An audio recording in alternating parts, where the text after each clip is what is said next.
नमस्कार, आप देख रहे हैं सिटी पोस्ट लाइव। मैं हूं सृष्टि राज। कहते हैं कि कानून के हाथ लंबे होते हैं, लेकिन जब विशेष निगरानी इकाई यानी कि एसवीयू और ईडी जैसी एजेंसियां मिलकर शिकंजा कसती है तो बड़े से बड़े रसूखदार भी अपनी कुर्सी बचाने की जद्दोजहद में नजर आते हैं। बिहार में इस वक्त रिशु श्रीकांड एक ऐसी ही ज्वालामुखी बन चुका है जिसके फटने से कई बड़े चेहरों के नाकाब उतर चुके हैं। आखिर क्या है यह रिशु श्रीकांड? कैसे एक ठेकेदार के जरिए करोड़ों का काला धन सफेद किया जा रहा था और अब किन किन बड़े चेहरों पर गिरफ्तारी की तलवार लटक रही है?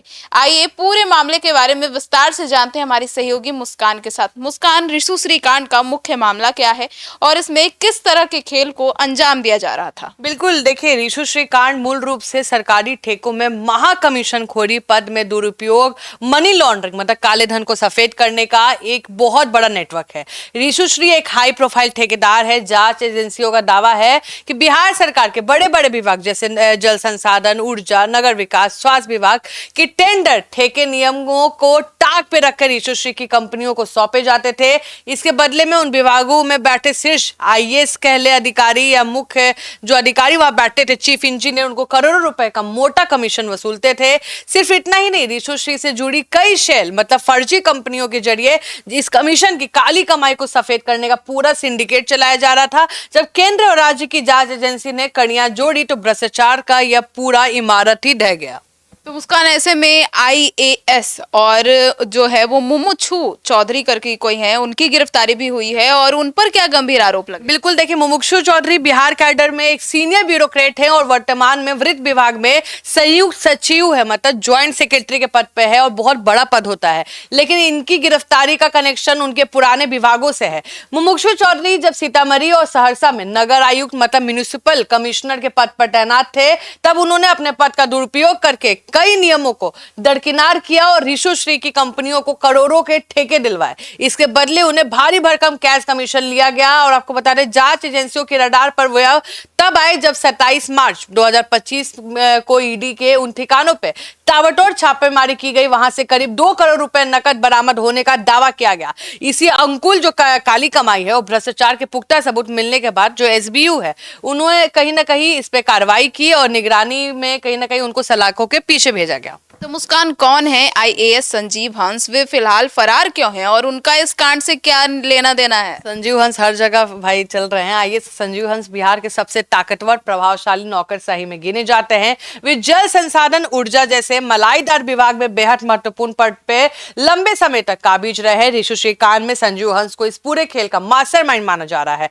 संजीव हंस का आरोप है कि उन्होंने इन बड़े विभाग में रहते हुए रिशु श्री की कंपनियों को न सिर्फ सरकारी ठेके दिलवाए बल्कि उनके बिलों को पास कराना, सरकारी फंड को रिलीज कराने में उनका प्रभाव इस्तेमाल किया गया। इस मामले में ईडी, सीबीआई और अब एसबीयू तीनों बड़ी एजेंसी उनकी कुंडली खंगाल रही है। जब एसबीयू ने छापेमारी और गिरफ्तारी का चक्रव्यूह तैयार किया तो संजीव हंस अपने ठिकाने से गायब हो गए। एजेंसियां उनकी तलाश में लगातार छापेमारी कर रही है और उनके विदेश भागने की आशंका को देखते हुए अलर्ट भी जारी किया गया है। तो ऐसे में अब इंजीनियर तारिणी दास और उमेश कुमार सिंह की गिरफ्तारी इस सिंडिकेट के बारे में क्या बताती है? बिल्कुल, ये 2 नया नाम आया। आपको बता दें, किसी भी सरकारी विभाग में ठेका पास कराना, जमीन पर काम दिखाने की जिम्मेदारी इंजीनियर की होती है और जो चीफ इंजीनियर है तारिणी दास और इंजीनियर उमेश कुमार इस भ्रष्टाचार के नेटवर्क के ग्राउंड ऑपरेटर है। समझिए कि तारिणी दास के ठिकानों पर जब पूर्व में ईडी ने छापा मारा था तो वहां से करोड़ों रुपए के कैश बरामद हुआ था और इस बात का सीधा सबूत था कि कमीशन का पैसा ऊपर से लेकर नीचे तक बराबर बांटा जाता है। इन इंजीनियरों का काम था कि रिशु श्री की कंपनियों के लिए टेंडर के शर्त पर इस तरह से तैयार करे कि वो ठेका किसी और को मिल ही ना सके। काम चाहे घटिया हो या अधूरा हो, अफसरों के सरूख के दम पर इन इंजीनियरों द्वारा फाइलों को फटाफट क्लियर कर दिया जाता था। इनकी गिरफ्तारी से साफ हो गया है कि सिर्फ 1-2 अफसरों का मामला नहीं है बल्कि पूरा सिस्टम ही इसमें भ्रष्ट है। मतलब कि अब इन कार्रवाई के बाद बिहार के प्रशासनिक और सियासी गलियारों में क्या हलचल बजी है और आगे क्या होने वाला है? इस कार्रवाई ने बिहार के सत्ता सिस्टम के गलियारों में पैनिक बटन दबा दिया है। बिहार की नौकरशाही में इतनी बड़ी कार्रवाई हाल के दिनों में नहीं देखी गई है और जहां संयुक्त सचिव स्तर के अधिकारी को सीधे गिरफ्तार किया गया हो, एक शीर्ष आईएएस फरार हो, तो जांच एजेंसी एसबीयू और ईडी का साफ कहना है कि जांच का अंत नहीं बल्कि ये शुरुआत है। और बीएमएसआईसीएल के डीजीएम मतलब प्रोजेक्ट जो देखते हैं पंकज कुमार समेत समेत कई विभाग के अधिकारी पहले से ही रडार पे हैं।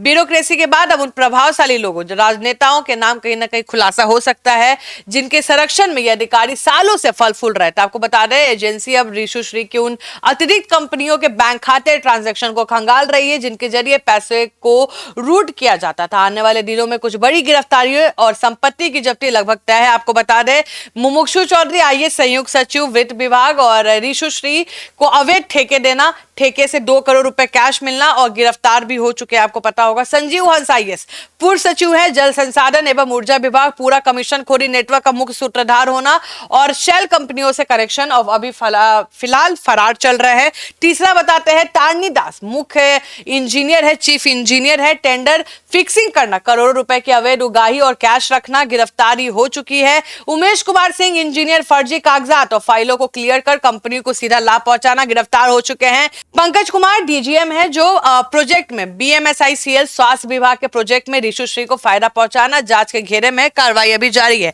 तो ये नाम अभी सामने आए हैं और अभी तक कोई नेता नहीं आया सामने। तो अभी वही हम भी वेट कर रहे हैं कि जब ऊपर से नीचे, बड़े से छोटे अधिकारी के पास पैसा जा रहा है, तो नेताजी कोई कैसे नाम नहीं आ रहा। अभी उनका नाम नहीं आया है, शायद अभी रखा भी जाए, हाइड किया जाए, अभी देखते हैं क्या होता है। तो सुना आपने। तो हालांकि ये सभी आरोप अभी जांच के अधीन हैं और अंतिम मुहर अदालत की प्रक्रिया के बाद ही लगेगी, लेकिन इस ताबड़तोड़ एक्शन ने एक बात तो साफ कर दी है कि बिहार के सिस्टम में सफाई अभियान शुरू हो चुका है। अब रक्षक ही भक्षक बन जाए और जनता के टैक्स का पैसा अफसरों और ठेकेदारों के तिजोरियों में बंद होने लगे, तो ऐसी बड़ी कार्यवाही सिस्टम में जनता का भरोसा बहाल करने के लिए जरूरी हो जाती है। आपकी क्या राय है पूरे मामले को सुनने के बाद? अपनी राय जरूर बताइएगा। धन्यवाद।